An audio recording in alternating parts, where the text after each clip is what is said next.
Muy buenos días, tengan todos y todas ustedes. Es un gusto estar nuevamente coincidiendo en IntelliJuris. Y hoy, en esta mañana, tendremos un tema que en los últimos días ha llamado la atención y poderosamente la atención en el foro jurídico, dado que se ha debatido en la Suprema Corte de Justicia la constitucionalidad de una serie de reformas a la legislación eh,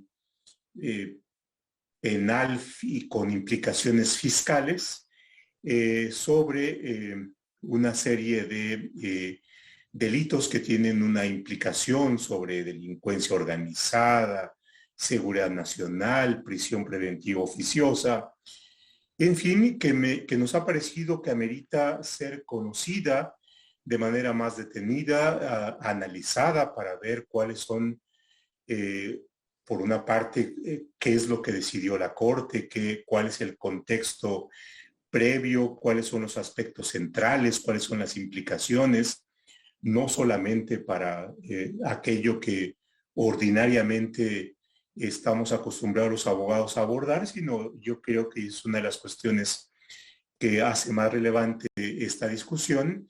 Eh, Cuestiones que tienen que ver en general con los derechos fundamentales y hasta con la democracia.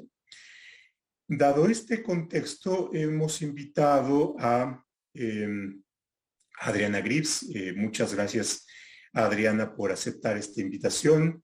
Adriana es abogada, ha sido muy relevante su participación en TOGIL, que es una organización de la cual ella es fundadora y socia, que ha tenido acciones jurídicas muy, muy relevantes para eh, empoderar, válgase la expresión, a quienes desde la ciudadanía o quienes de su condición de víctima se ven afectados directo o indirectamente por actos de corrupción y han llevado en Togil asuntos muy relevantes y con resultados también importantes. Por otra parte, Ulises Gómez Nolasco, bienvenido Ulises, es un gusto que estés con nosotros en tu casa. Ulises es Gracias.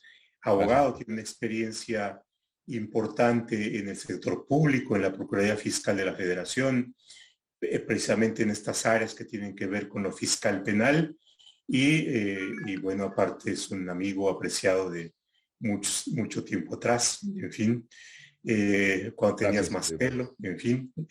Bueno, y Ulises, y junto con Ulises, Luis Manuel Pérez de Hacha, gracias Luis por generar esta idea y por supuesto por tu participación.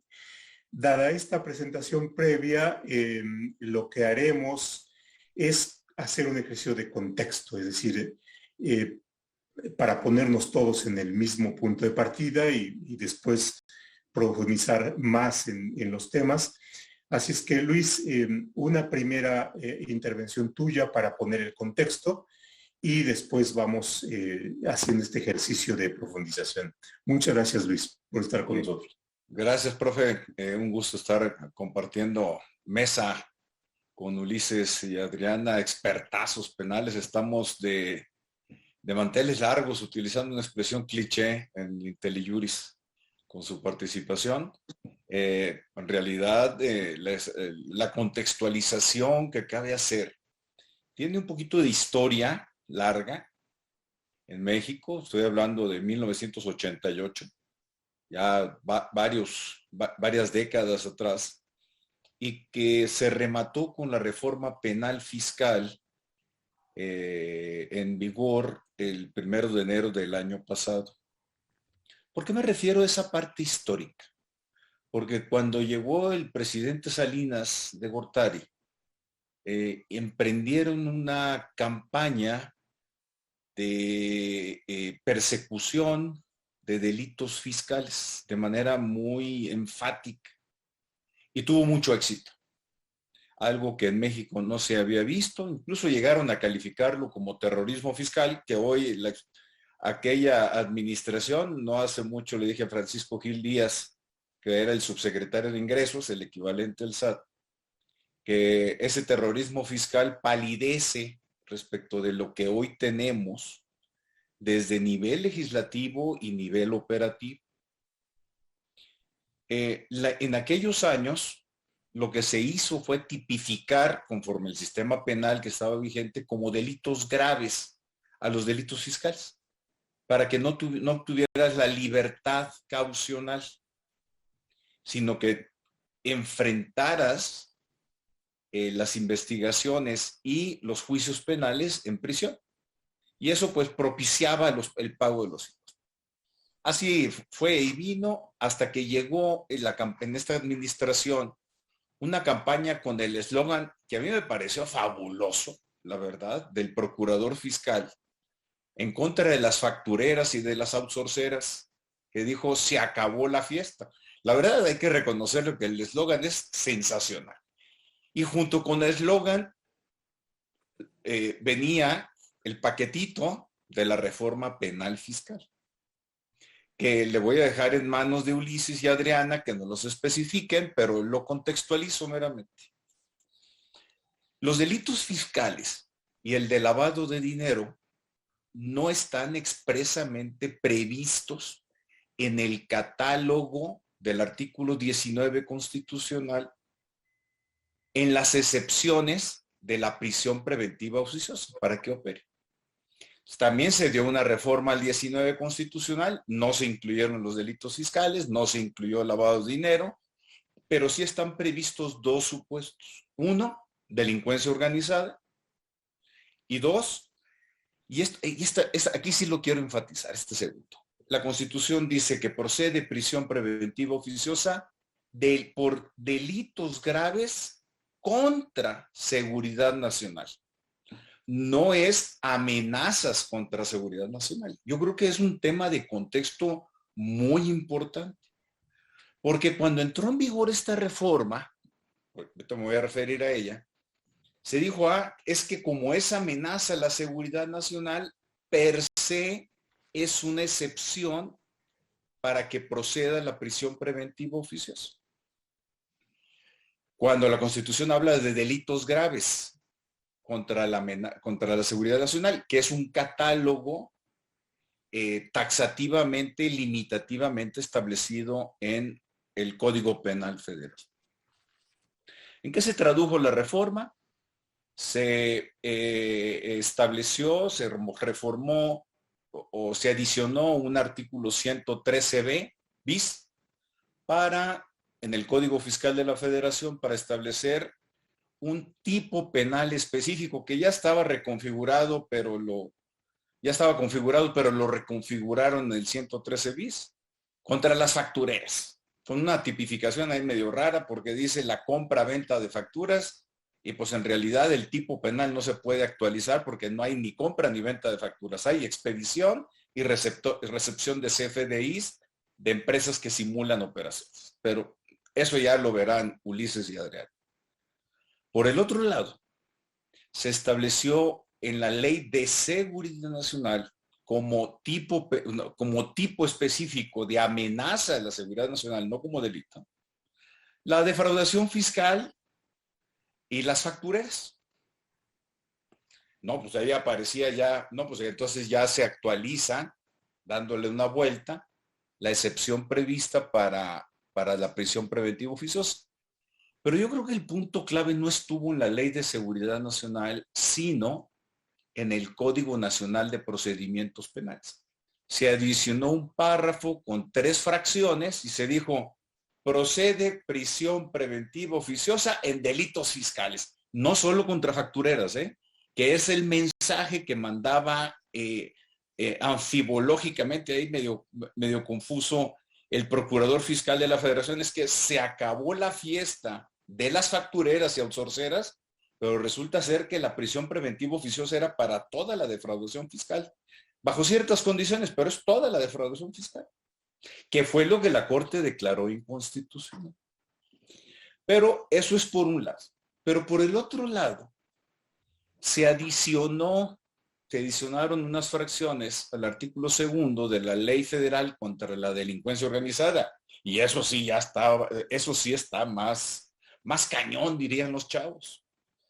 Porque ahí va con un umbral que quién sabe técnicamente si para efectos de la ley federal contra la delincuencia organizada tenga cabida, de arriba de ese umbral, 8 millones de pesos, 8 millones y medio de pesos, se configura el delito de delincuencia organizada y automáticamente sí se actualizaría la excepción para prisión preventiva oficiosa del 19 constitucional.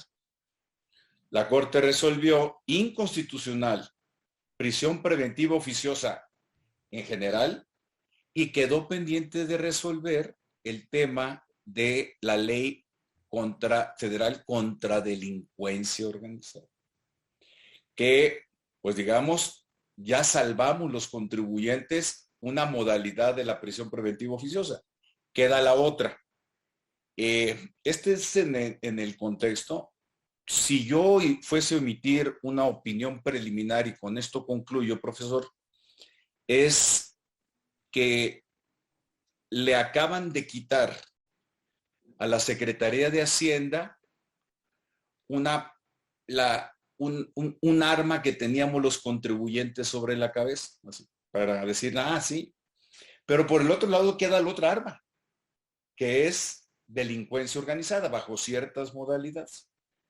No podemos cantar victoria de que ya la libramos, tenemos todavía un reto por delante, y ahí sí, los 8 votos que se lograron esta semana en el Pleno de la Suprema Corte respecto del Código Nacional de Procedimientos Penales, queda pendiente si subsistirán, porque estamos en la rayita de la declaratoria de invalidez, subsistirá esa votación mínima que se requiere de 8 ministros para invalidar la norma respecto de la ley federal contra la delincuencia organizada.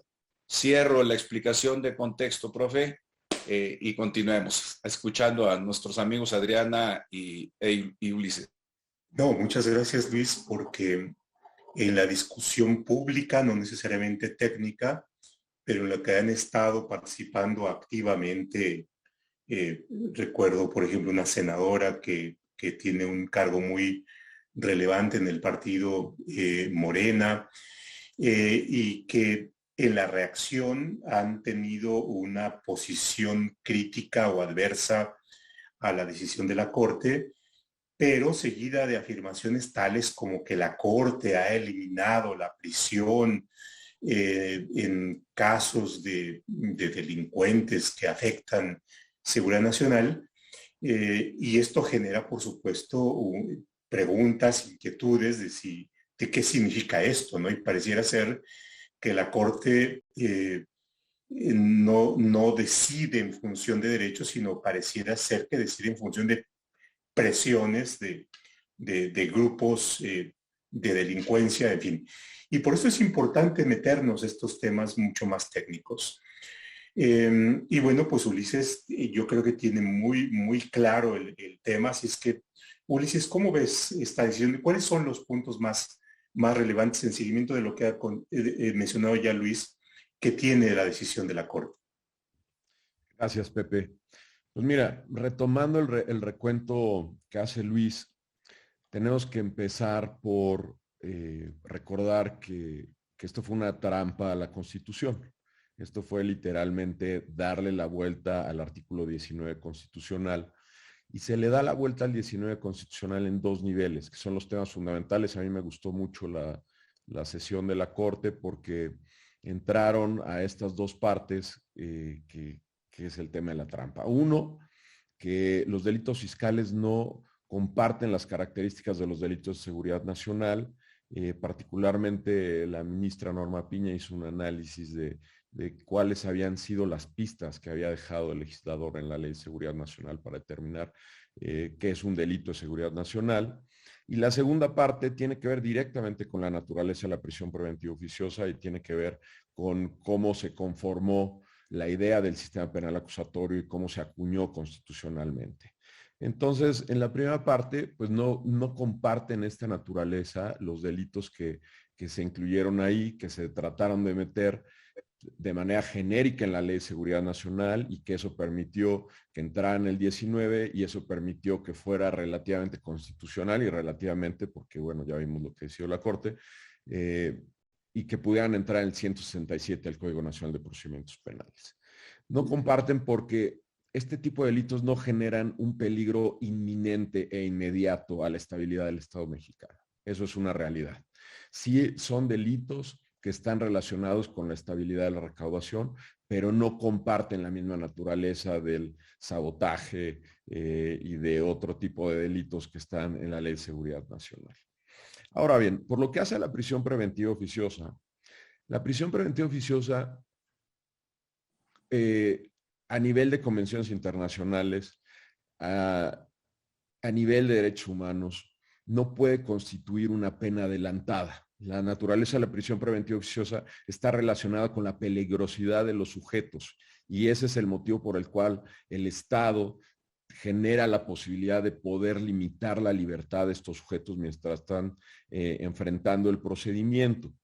Entonces, los delitos fiscales, los casos de delitos fiscales, simplemente por la calificativa o por el monto, no justificaban esa peligrosidad que generaran los sujetos respecto de tres elementos que están plasmados en el Código Nacional de Procedimientos Penales. Uno, que el implicado se evada del proceso, es decir, que el implicado no comparezca, se fugue, huya. Lo segundo, que ponga en peligro la investigación, el proceso mismo, por obstaculizar de alguna manera las investigaciones derivado de las características de peligrosidad del sujeto. Y lo tercero, que ponga en riesgo a la víctima ofendido o inclusive se podrá argumentar que pusiera de alguna manera en riesgo a las autoridades involucradas en la investigación y en la persecución de ese delito. Entonces, estos tres aspectos no tienen ninguna relación directa de manera abstracta con la comisión de los delitos de defraudación fiscal genérica equiparada, el delito fiscal del 113 o inclusive con el propio contrabando. Ni siquiera con el contrabando, que me parecería que es en donde más se podría llegar a justificar, ni siquiera en ese caso.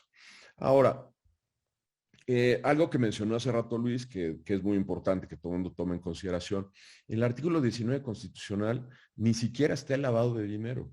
El lavado de dinero que podría considerarse bajo alguna argumentación que su propia naturaleza puede poner en riesgo justamente la estabilidad del Estado, porque es lo que genera la fortaleza de las organizaciones criminales, el constituyente ni siquiera lo consideró que era necesario ponerlo en el artículo 19. ¿Y por qué? Porque bajo los principios del sistema penal acusatorio, uno de los pilares del sistema penal acusatorio es el principio de contradicción. El principio de contradicción es lo que obliga a que las partes construyan la prueba y construyan los argumentos delante del juez. Y la discusión de medidas cautelares que se da dentro de la audiencia inicial no es la excepción. Entonces, el diseño del sistema penal acusatorio está hecho para que se argumente delante del juez cuáles son los elementos que existen respecto de estos tres aspectos de peligrosidad. Luego entonces el establecimiento abstracto de un delito que por su propia naturaleza no pone en riesgo estos tres elementos, pues era, digamos, evidente que era insostenible. Y por eso decía que era una trampa desde un principio, justamente para generar la presión de la que hablaba hace rato Luis, y que ese es el efecto, digamos, aterrizando toda esta parte de la violación constitucional y de la naturaleza de la prisión preventiva oficiosa. Lo siguiente que corresponde analizar es justo cuál fue el efecto en la relación tributaria de este tipo de elementos. Pues el efecto es muy simple. Al generarse el riesgo de la aplicación de una pena anticipada, como es la prisión preventiva, lo que se generó es una vulnerabilidad dentro de la esfera jurídica de los contribuyentes, donde la naturaleza del aspecto fiscal es que se dé una discusión sobre los aspectos interpretativos de la norma fiscal, que por su propia naturaleza esa interpretación, esa discusión es muy amplia. De manera general se lleva a cabo esa discusión en la esfera administrativa, o si se llevara a cabo dentro de la esfera penal, el hecho de que se pueda enfrentar en libertad hace una gran diferencia en esta discusión entre el contribuyente y la autoridad hacendaria. El que tú tengas que llevar a cabo esta discusión respecto a estos aspectos de fondo, pongamos un ejemplo, temas derivados del 69B, donde tienes que entrar a la discusión respecto de la materialidad, sustancia de las operaciones, donde es un tema que a veces es interpretable y a veces es de prueba, porque no existen los elementos para acreditar en ese momento que efectivamente se llevaron a cabo las operaciones. Y estoy hablando de los contribuyentes que tienen operaciones legítimas. No estoy hablando de quienes realmente se dedican a la compra de facturas, porque ahí es pues inventar cuestiones que en realidad no existen. Pero me refiero a los contribuyentes que sí tienen los elementos, sí llevaron a cabo las operaciones, pero que no cuentan con ellos en ese momento. Este rompimiento de la balanza lo que generaba era que el contribuyente tuviera el riesgo de enfrentar un procedimiento penal privado de su libertad y llevar a cabo esa argumentación, pues justamente desde la prisión. No guardaba ninguna proporción ni racionalidad con el delito ni con la actividad de la mayoría de los contribuyentes. Entonces, ese es el efecto. Con esta resolución, si bien se vuelven a equilibrar las cosas para los contribuyentes, la autoridad no pierde la fuerza por dos razones. Una, por la que mencionaba Luis, tal como se anunció la reforma estaba enfocada a actividades de delincuencia organizada, a estas grandes industrias de generar empresas falsas, comprobantes falsas operaciones simuladas. Está enfocado a esa industria y esa industria puede seguir siendo atacada a través de las herramientas de delincuencia organizada, con defraudación fiscal y como consecuencia de la persecución de la mano de defraudación fiscal con delincuencia organizada, aplicaría la prisión preventiva oficiosa. Es decir, por ese lado la autoridad está cubierta. Por el otro lado, otra parte que me gustó de la sesión de la Corte es que se toma en consideración la prisión preventiva justificada. El Estado no queda desprovisto de herramientas, el Estado sigue teniendo y más bien se le obliga a ajustarse a los principios del sistema penal acusatorio, donde caso por caso tendría que aportar los elementos necesarios para demostrarle al juez que estos tres elementos que están establecidos en la Constitución y en el Código Nacional de Procedimientos Penales se ponen en riesgo por las herramientas, por las capacidades, por las características específicas del imputado dentro de un delito fiscal específico. Entonces, el Estado, la Secretaría de Hacienda, no queda desprovista, se generaría más trabajo, pero yo creo que se elimina positivamente esta presión sobre los contribuyentes de manera abstracta, donde a todos los contribuyentes, por efectos de esta disposición, a todos los contribuyentes se les consideraba con un grado de peligrosidad suficiente para poner en riesgo esas cosas, que se evadieran del proceso, que ponieran en riesgo la investigación o que pusieran en riesgo a la víctima o ofendido, en este caso las autoridades participantes del proceso. Yo quiero cerrar ahí con eso para darle oportunidad a Adriana para completar estos comentarios, pero a mí me parece que es muy importante esta resolución justamente por eso, porque devuelve el equilibrio y la resolución mantiene las facultades de las autoridades hacendarias, es decir, no quedan debilitadas frente a este fenómeno de delincuencia organizada. Muchas gracias, Ulises. Adriana, ustedes en Togil y tú particularmente han tenido un punto de enfoque, y no solamente de enfoque, sino de acción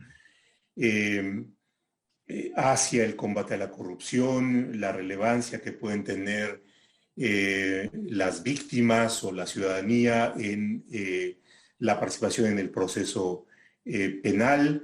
Y bueno, por supuesto, una de las cuestiones que están en toda esta discusión es de qué manera lo que se encontraba legislado estaba enfocado hacia corrupción y por supuesto también cuáles son las implicaciones que la decisión de la Corte tiene respecto de la legislación y su importancia en la prisión preventiva oficiosa. Entonces me gustaría que pudieras desde tu perspectiva hacer un primer acercamiento al tema que estamos tratando ahora en esta mañana.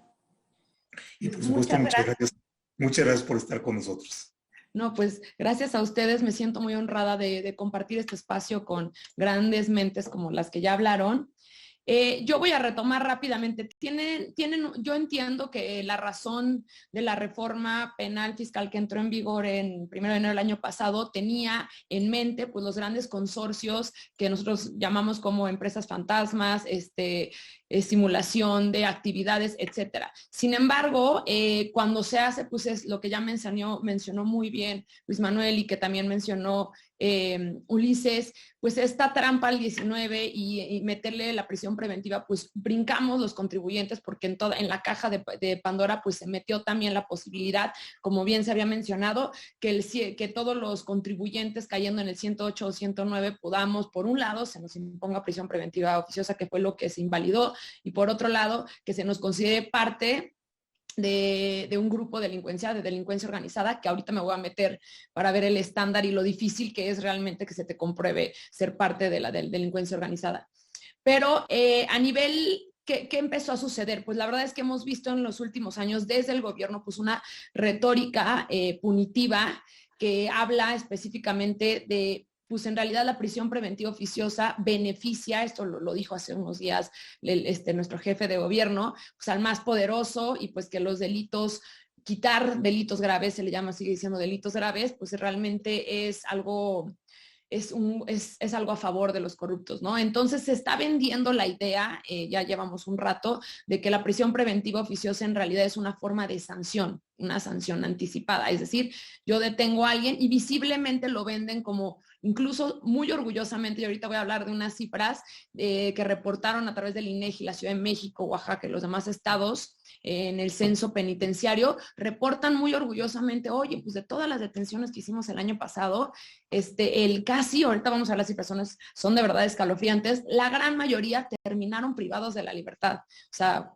y la gran pregunta es, ok, están privados de la libertad, pero se les ha comprobado más allá de toda duda razonable que son culpables, pues la realidad es que no.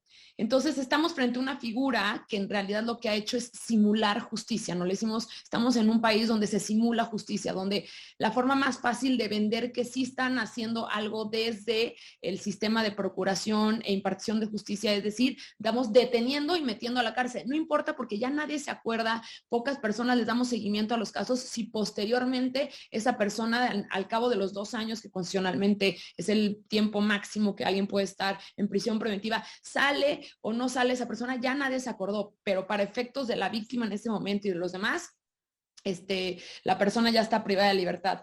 Entonces, yo rápidamente quiero como que recordar que los principios y hablábamos del sistema acusatorio que entra en vigor en la reforma constitucional del 2008 y que responde justamente a estos abusos que había en contra pues, de los ciudadanos que no podían demostrar su inocencia. Los grandes objetivos son, 1, el esclarecimiento de hechos. Eso no sucede con prisión preventiva. Y ahorita les digo por qué. 2, proteger al inocente. En este caso, quien está siendo imputado, investigado, puede ser una persona inocente, procurar que el culpable no quede impune y la reparación del daño.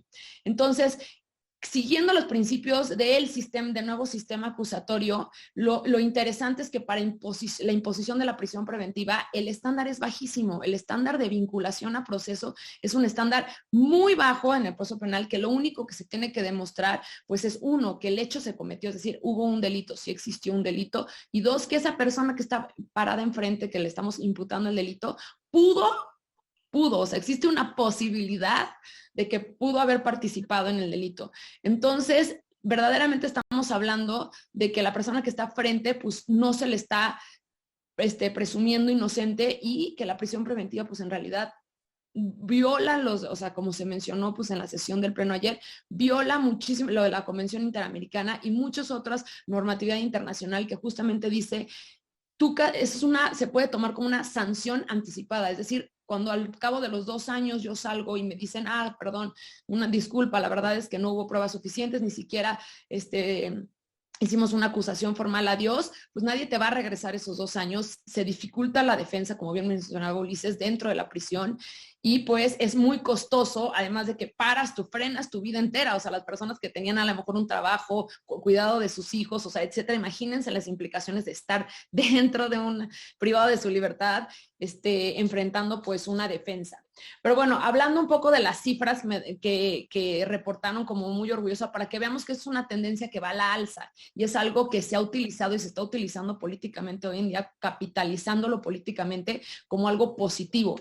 Entonces, es muy chistoso porque el Censo Nacional del Sistema Penitenciario habla de que en las personas privadas de la libertad en el 2020, para darse una idea, el 100% en la Ciudad de México, o sea, de las personas que fueron privados de la libertad, el 100% son sin sentencia, son gente que está en prisión preventiva. Igualmente el 98% en Guerrero, 84% en el Estado de México, y para que tengamos una idea, el estado que reportó menor porcentaje de personas que no tienen sentencia privada de libertad es un 58% y fue Sonora. Ahora, a nivel nacional, de los cerca de 110,000 personas que el año pasado fueron privados de la libertad, 85% son prisión preventiva, o sea, siguen sin una sola sentencia. Y lo más importante, porque como se dice, estamos deteniendo estos grandes consorcios a delincuentes que se organizan y que pues funcionan como con una corporación delictiva. No. El 60% de las personas que tienen prisión preventiva hoy en día son por robo o narcomenudeo, es decir, delitos que pues creo que no están catalogados o no debiesen ser catalogados para ponerlos en temas contra la seguridad nacional.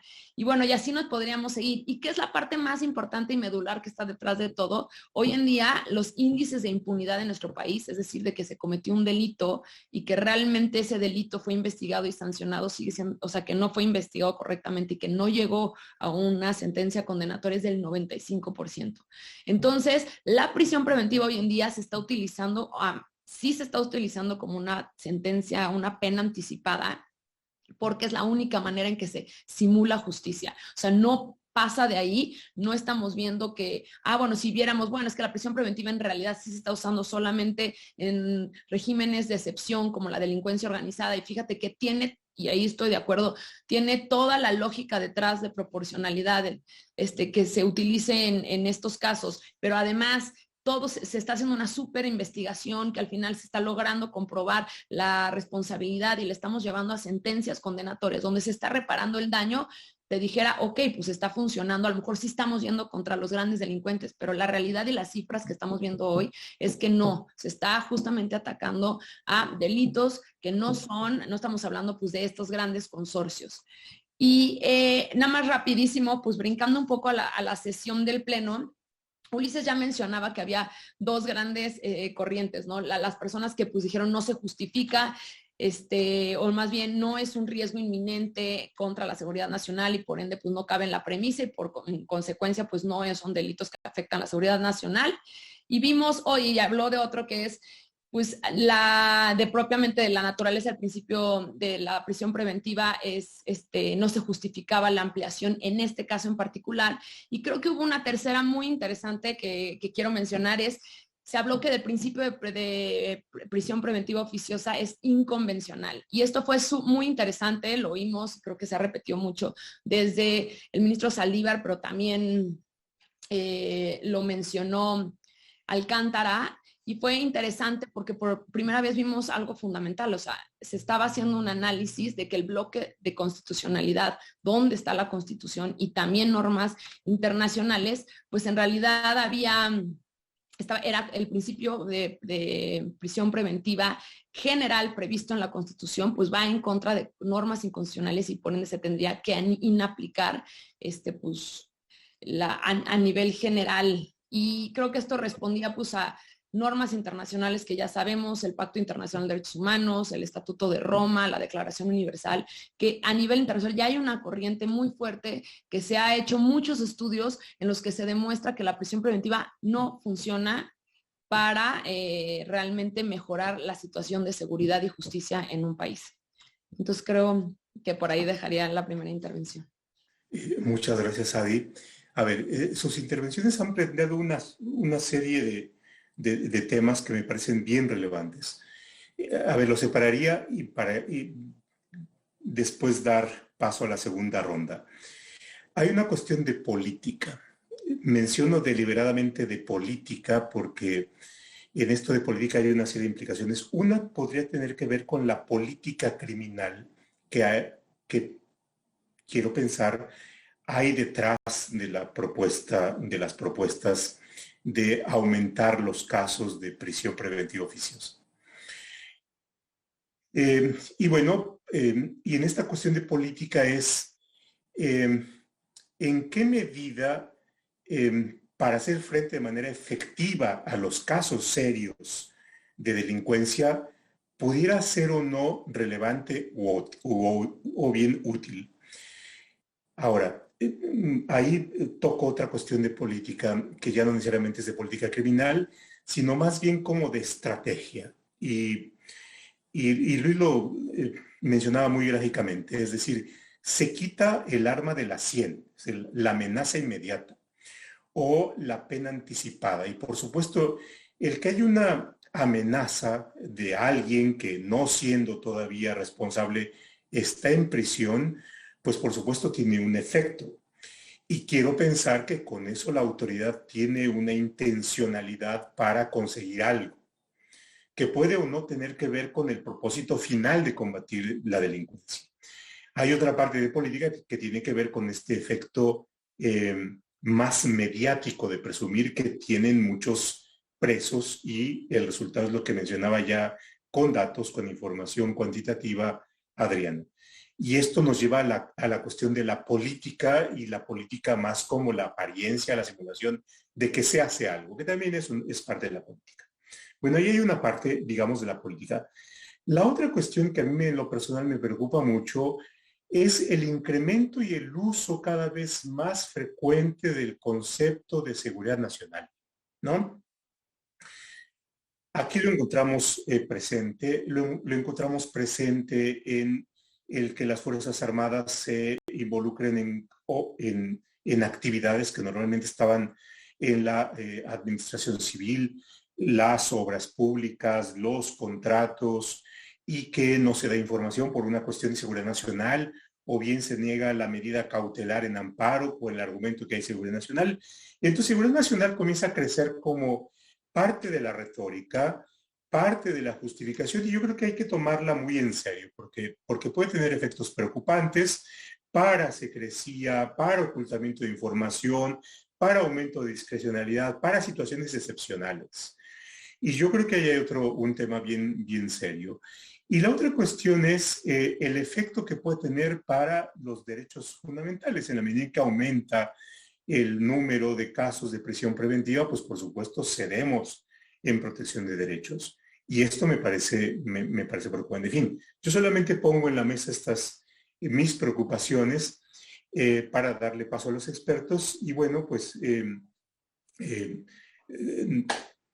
quiere intervenir? Iniciamos por Adriana para cambiar un poco la mecánica de esto. Sí, adelante, Adriana. Pues en efecto ha habido un crecimiento desmedido de lo que se entiende seguridad nacional y pues preocupan muchos temas ahí en tema de corrupción. Preocupa justamente que pues todas las contrataciones que se están haciendo, y lo voy a decir nada más rápido porque no viene al caso, pero las contrataciones que se están haciendo en tema de seguridad nacional y seguridad pública, no están pasando por los mecanismos previstos en la ley de adquisiciones con motivo justamente de seguridad nacional. Pero en el tema en concreto, creo que la discusión, y la podemos reducir a la discusión que hubo en la sesión del Pleno, fue pues reveladora. O sea, por un lado, el propio ministro Franco, que fue quien hizo la propuesta, él menciona y da argumentos a favor diciendo pues que en realidad la persecución de los delitos fiscales sí guardaban una estrecha relación con la protección de la hacienda pública y que la hacienda pública, como es el bien jurídico tutelado, bueno, el erario público es el bien jurídico tutelado, pues en realidad el atentar contra la hacienda pública pues hacía que los efectos eran no deseables porque no se podía pues administrar, en pocas palabras, el país. Y no fue nada más él, hubieron tres ministros de la Corte pues, que consideraron que en efecto los delitos contra la hacienda pública en realidad pues sí atentaban contra la seguridad nacional. Entonces no es un tema de blanco y negro, es lo que siempre quiero decir, siempre está sujeto a interpretación. La otra gran grueso, que fueron 7 que como mencioné, son justamente personas que decían, justamente su argumento se centró en no se pronunciaron respecto de la prisión preventiva oficiosa para otros delitos en general, si eran inconvencionales o demás, sino en el caso en concreto, los delitos fiscales previstos en el 108, 109 y en el 113, pues no atentaban contra esta seguridad nacional. Y esto es muy relevante porque la discusión en realidad no quedó en el punto de si no todos los ministros se pronunciaron respecto de la prisión preventiva. Es decir, la prisión preventiva sí tiene en el fondo pues una funcionalidad que es excepcional, como propiamente lo dice la Constitución, y que lo peligroso realmente es que este catálogo que le llamamos del 19 constitucional y del Código Nacional de Procedimientos Penales empiece a acrecentarse y que la regla excepcional se vuelva una regla general. Aquí es donde es la problemática. Como bien mencionó Ulises, no estamos diciendo que hoy en día, aún y cuando se haya invalidado esos artículos, no quiere decir que hoy en día en ningún caso, en ningún supuesto, alguien acusado de defraudación fiscal no pueda terminar en prisión preventiva. Sí, hoy en día un ministerio público en audiencia puede solicitar la imposición de la medida cautelar de la prisión preventiva justificada haciendo pues un análisis de riesgo de lo que ya mencionó Ulises específicamente, y si se justifica, si un juez cree y considera que en el caso en concreto evidentemente hay un riesgo de fuga o de que se entorpezca el proceso penal, se le puede imponer hoy en día a alguien que esté acusado, esté investigado por defraudación fiscal o por operaciones simuladas. O sea, hoy en día no estamos diciendo que se quitó por completo la prisión preventiva. Si me preguntas a mí, creo que esto debiera pasar en todos los delitos completamente. Como estamos viendo, quien está haciendo, tenemos delitos ahí como robo. O sea, en realidad no creo que en la mayoría de los supuestos el robo pasaría el tamiz del riesgo de estos tres elementos, como lo había mencionado. Entonces, a mí me parece pues muy grave que se esté utilizando la seguridad nacional y que más que eso se me está haciendo todavía más grave que la prisión preventiva esté siendo utilizada como regla general, y creo que asusta mucho pensar, oye, en todos los casos ya no, ya quitaron la prisión preventiva, ya no la podemos usar, pero hay casos que lo necesitamos. Sí, sigue existiendo la posibilidad de justificarlo y seguimos teniendo pues todo un régimen de excepción en delincuencia organizada, que si quieren, al final me meto un poco en eso de por qué creo yo que no hay un riesgo hoy en día de que a los contribuyentes, si no eres parte de un grupo criminal, pues realmente es muy difícil que se te comprueben, acreditar los elementos del tipo penal. Es muy complicado, entonces, para ser acusado de delincuencia organizada. Pero sí, muchas gracias. Ulises. Perdóname, querido Pepe, tenía apagado el micrófono. Te decía que son interesantes los dos temas. La parte de ley de seguridad nacional, desde luego que yo difiero de que se puedan incluir y de los razonamientos que apuntaban a que pudieran estar los delitos contra la hacienda pública como delitos contra la seguridad de la nación, porque la discusión no era respecto de los delitos fiscales, la discusión era respecto de todos los contribuyentes. La discusión era si los contribuyentes podían encuadrar en esas acciones de manera general. Y ahí el análisis tiene que ser muy minucioso, porque si tú separas la parte de las industrias de defraudación, pues vas a llegar a la conclusión que efectivamente, como cualquier otra organización criminal, podrían poner en riesgo la seguridad de la nación. Pero no por eso la delincuencia organizada como delito está en la ley de seguridad de la nación. O sea, la delincuencia organizada, podremos decir, no, bueno, pues ese delito hay que meterlo ahí. Pues evidentemente no está ahí porque no comparte la naturaleza. Y trivializar cuál es el concepto de delitos contra la seguridad de la nación para meter ahí cualquier cosa, pues eso es no solo es ilógico jurídicamente, sino que constitucionalmente también rompería el sentido de hacer una separación respecto de los delitos. Eso por lo que hace a la parte de seguridad. Y hay un ejemplo que he dicho en otras conferencias, que es, pues metamos los delitos contra el sistema financiero. metamos los delitos derivados de la quiebra de un banco, metámoslo en ley contra la seguridad de la nación. ¿Por qué? Porque si tú quiebras un banco lo suficientemente grande o generas algún tipo de riesgo sistémico al Sistema Nacional de Pagos, pues estarías atentando directamente contra la estabilidad de la nación. Entonces, metámoslo ahí. Entonces, trivializar el concepto nos permitiría meter básicamente cualquier cosa, porque por su propia naturaleza los delitos tienden a alterar el orden público. Y si tienden a alterar el orden público y estiras el argumento, pues acaban alterando la seguridad de la nación en alguno de sus fundamentos. Entonces, yo no estoy de acuerdo en que el sentido del concepto de seguridad nacional se puede ampliar a cualquier cosa. Yo creo que es correcta la determinación de la Corte de verlo de una manera enfocada a determinadas características y a abordar más respecto de cuáles son esas características de los delitos contra la seguridad de la nación, en los cuales no encuadran los delitos fiscales.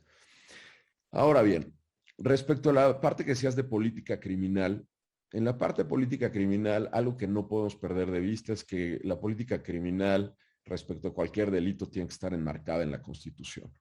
El hecho de que se haya puesto en un estándar de peligrosidad a todos los contribuyentes que por estar en defraudación genérica, defraudación equiparada con calificativa y por superar en el 2020 7.6 millones de pesos y superar en el 2021 8.6 millones de pesos, por ese solo hecho, representan un riesgo para los tres elementos que estableció la Constitución como elemento, como el estándar para determinar si opera la prisión preventiva justificada y para determinar el catálogo de delitos en donde se determinó la prisión preventiva oficiosa, no estoy de acuerdo.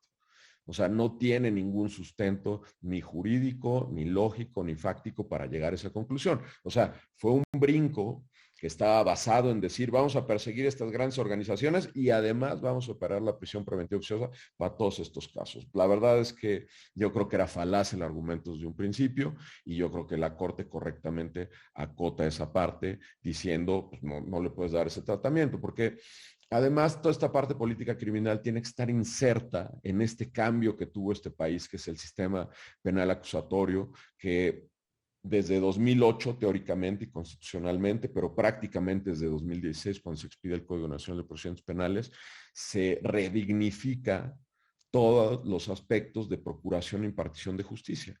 Es un nivel completamente distinto. El litigio penal delante del juez, donde se tienen que exponer los argumentos, donde hay evidencia del seguimiento de las normas de procedimiento, donde hay evidencia de cuáles son los razonamientos, de cómo se construyó la prueba. Y repito, el tema de medidas cautelares no es excepción. Entonces, la política criminal fiscal no puede estar por encima de esos principios y no tendría por qué afectarle. Porque, digamos, si le afecta a la política criminal tener que seguir la Constitución, pues evidentemente no había lugar a ese tipo de política criminal en un Estado de Derecho, digamos, que se respete y donde haya un Tribunal Supremo que vele porque se respete el Estado de Derecho. Ese sería mi comentario, Pepe, respecto a esos dos temas. Muchas gracias, Ulises. Luis. Yo tomo, profesor, dos ideas que han transitado en esta charla. Uno, simulación, y otro, la política de procuración de justicia. Que en materia fiscal es compartida, diferentes grados y responsabilidades por la Procuraduría Fiscal de la Federación y la Fiscalía General de la República. Y en esa simulación creo que mediáticamente sí se ha terminado de filtrar la idea, ha trasminado de que, incluso con saña, de que qué bueno que hay prisión preventiva oficiosa, afortunadamente se dice. Lo cual choca, pues ya lo han dicho Ulises y Adriana, con los principios constitucionales. ¿Y por qué hay una simulación? Porque nosotros, enfatizando el tema de prisión preventiva oficiosa, estamos distrayéndonos de lo relevante en la persecución de los delitos, que son los delitos mismos. Voy a poner un ejemplo en materia fiscal, materia fiscal.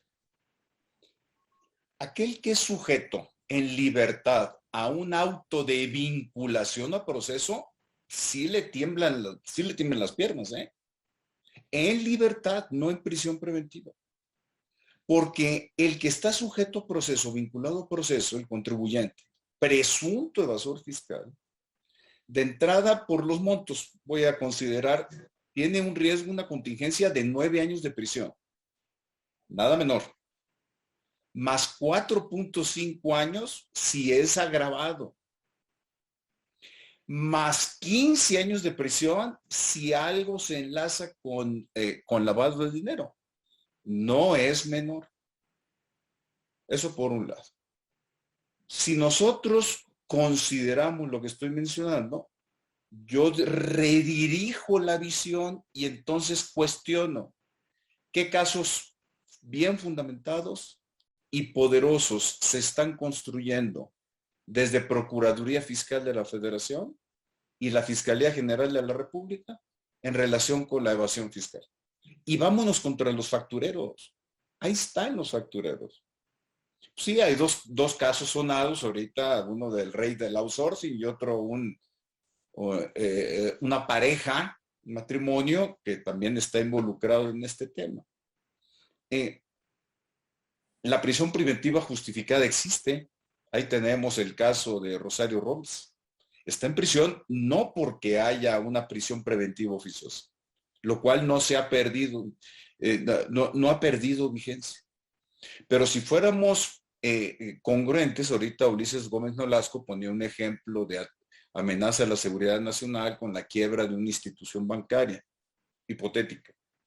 Pero yo me quedo con las factureras, nada más. Las factureras facilitan la evasión fiscal. Ya está tipificado de manera dramática. Las factureras desvían recursos públicos, corrupción. No hay prisión preventiva oficiosa. Ojo, no hay.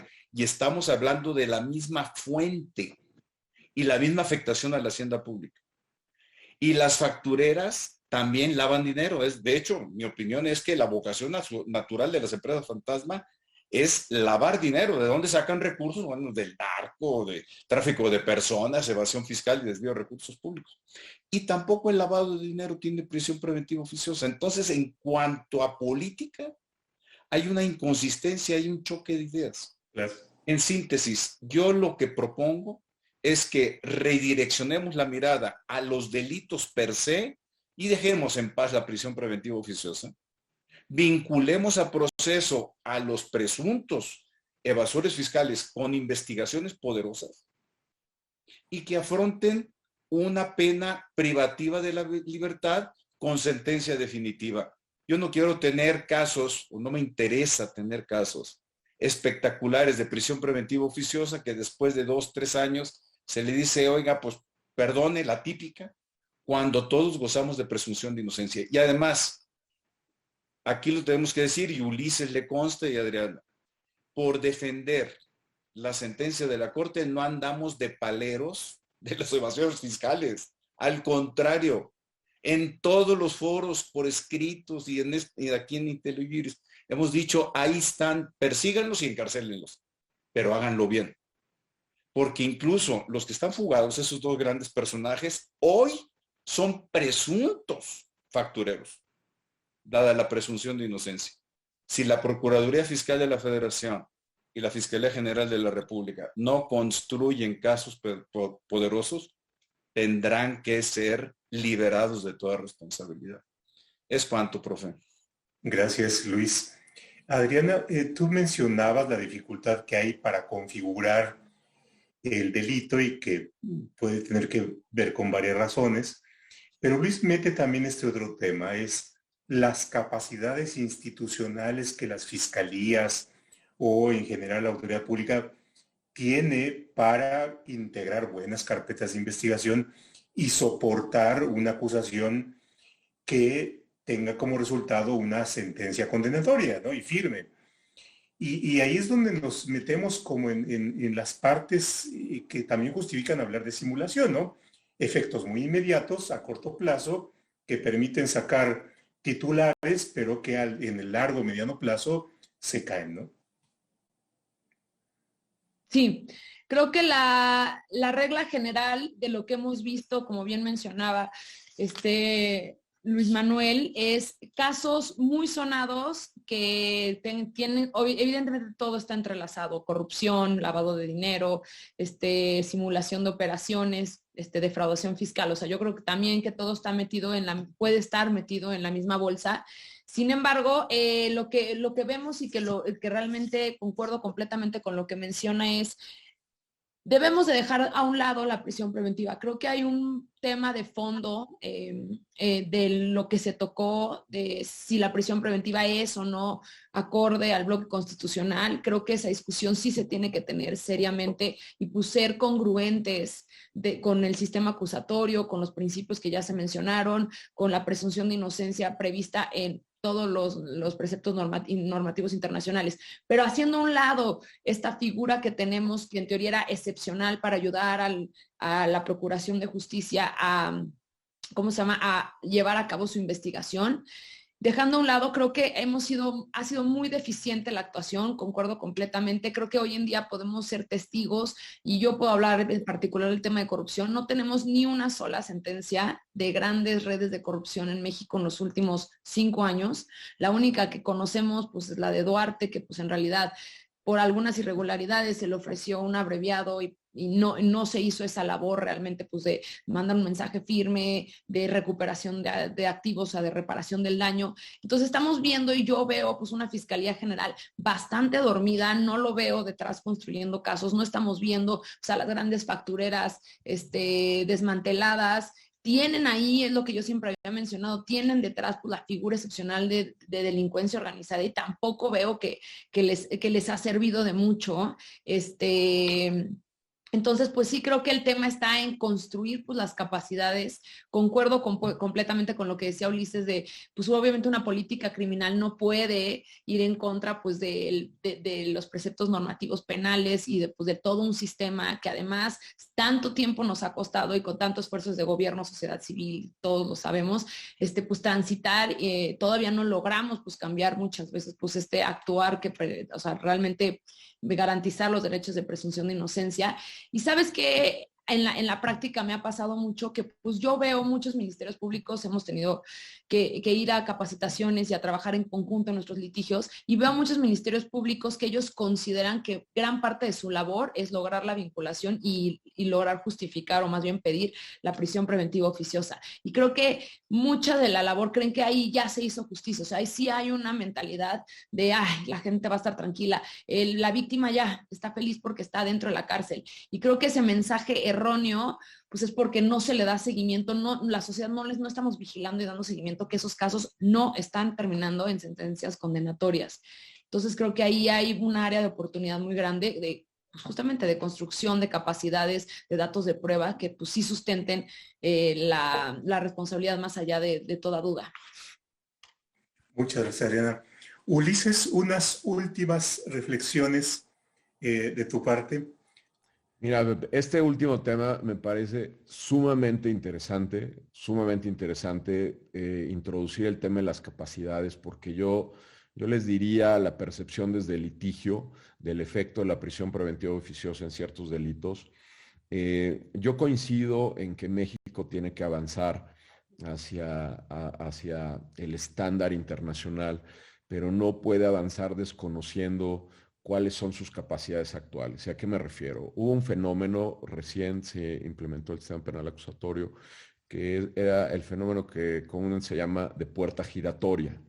El fenómeno de puerta giratoria es un fenómeno que genera percepción de impunidad, porque para la gente en los delitos comunes, como el robo y como todo, digamos, todos los elementos que con justa razón Adriana mencionaba hace rato y decía, oye, hay todos estos cuates guardados que no han recibido sentencia, etcétera, etcétera. Pero yo sí creo, yo se los digo desde el mundo práctico, que sea un efecto real en ese tipo de delitos de la prisión preventiva oficiosa, y aunque vayamos a contrapelo, las capacidades del Estado mexicano hoy en día no alcanzan para estar al nivel de otros países, que sería, vamos a permitir que alguien que robó una bicicleta, y les voy a poner casos prácticos, o sea, alguien sube, va a Valle de Bravo, lo asaltan, le quitan las bicicletas, se hace un gran esfuerzo de la policía municipal, se localiza a estos delincuentes son extranjeros y yo fui abogado pues de mis clientes a los que asaltaron, y pues lo primero que pedimos fue eso, o sea, estos señores no pueden andar en la calle. Lo primero que pedimos fue que se aplicara la prisión preventiva a estos señores, porque si no les aplicas la prisión preventiva se van. Entonces, en este tipo de casos, yo sí creo que no debemos desconocer la realidad de este país. No debemos desconocer que, aunque es una forma de justicia incompleta, sí es una forma de tranquilidad para quienes son víctimas de estos delitos comunes, en un asalto en la calle, en un asalto a casa habitación, en un asalto, o sea, la prisión preventiva yo sí creo que cumple una función, pero se tiene que acotar a los casos donde efectivamente se pone en riesgo a la víctima, se pone en riesgo la tranquilidad de la víctima. Cuando alguien es asaltado, no vuelve a estar tranquilo. La realidad es que le roban la tranquilidad los delincuentes y desde mi punto de vista, claro que ameritan la prisión preventiva oficiosa, claro que ameritan enfrentar el proceso por la alteración. Digo, me ha tocado ver casos, gente que se metió en Cuernavaca, a casa de unos amigos, los encañonaron, los amarraron, amenazaron con violar a la hija, una serie de cosas que son verdaderamente terribles, en donde yo creo que sí se justifica y donde si, digamos, atendiendo estándares internacionales, dijéramos, bueno, pues que estos señores pues, vayan en la calle mientras se averigua, mientras se investiga, el resultado va a ser de impunidad. Yo creo que México tiene que crear soluciones apegadas a su constitución, pero apegadas también a su realidad. Entonces, esta argumentación también sirve para demostrar cómo es diametralmente diferente alguien que entra armado a una casa habitación o alguien que asalta en la calle y que es detenido, porque también pongamos, o sea, yo lo vi cuando estuve en el cargo del lado de la autoridad, o sea, el hecho del esfuerzo que hace la Marina o que hace el Ejército, que hacía la Policía Federal, o que hacen las policías estatales o las municipales para detener a alguien para que acto seguido esa persona donde existen elementos directos por haber sido detenido en flagrancia, acto seguido salga, pues genera una gran decepción a nivel social y genera una percepción de impunidad muy grande. Entonces, desde mi punto de vista, ¿qué es lo que se requiere?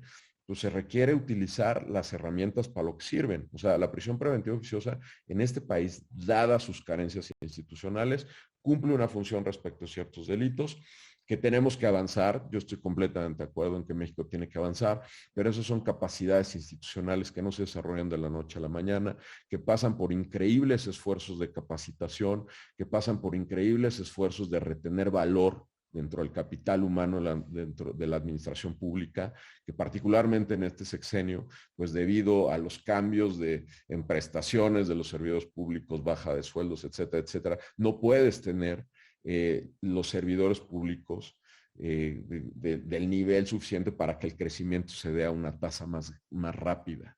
Entonces, lo planteo esto porque es un fenómeno que no se puede ver de manera simple, donde se requiere ir separando los fenómenos delictivos para saber dónde están las capacidades del Estado y dónde la prisión preventiva cumple de manera justa con un cometido en favor de la sociedad y primero que nada en favor de las víctimas u ofendidos y en segundo lugar de los delincuentes, que son quienes decidieron quebrantar el orden público y quienes voluntariamente se pusieron en esa posición.